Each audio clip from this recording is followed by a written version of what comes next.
Ղարաբաղ ենք կորցնելու, հիմա դուք մեզ սպառնում եք, որ պատերազմ է լինելու, այսինքն դա ինչ է, այսպես ասեմ, վատ փորձ, թե ինչ, նրանով են կարում, շատ լավ հարց եք տալի, բացատրեմ։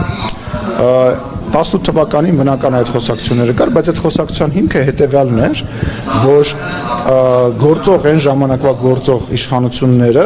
բերել էին հասցրել էին բանակցային process-ը տուպիկի եւ դրա մասին այդտեղ բացի ասում էին վերջացնեմ էլի ներողություն եմ խնդրում դուք հարց տվել եք որ դուք ձեր կարծիքը արտահայտեք թե իմը կարող եմ արդեն պատասխանել չընդհատեք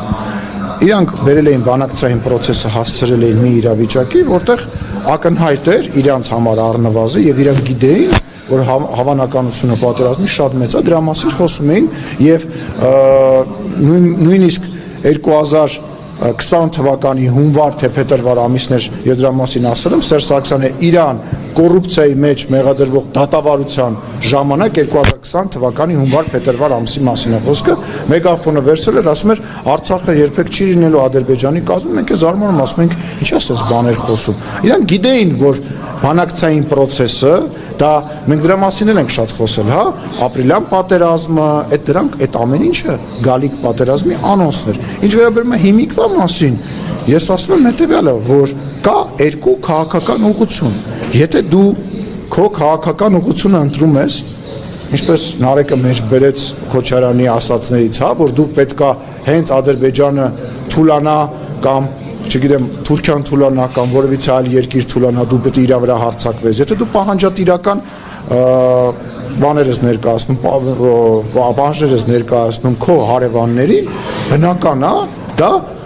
կազուս բելի է դա պատերազմի առիթ է եւ դու ակնհայտ անոնս ես անում որ դու հարձակվելու ես եւ դու նման բանի ես պատրաստվում իսկ դա նշանակում է որ այն երկիրը որ այս պայն քեզանից ուժեղ է ռազմականորեն քաղաքականորեն ֆինանսապես չգիտեմ ինչ-ինչի բերումներով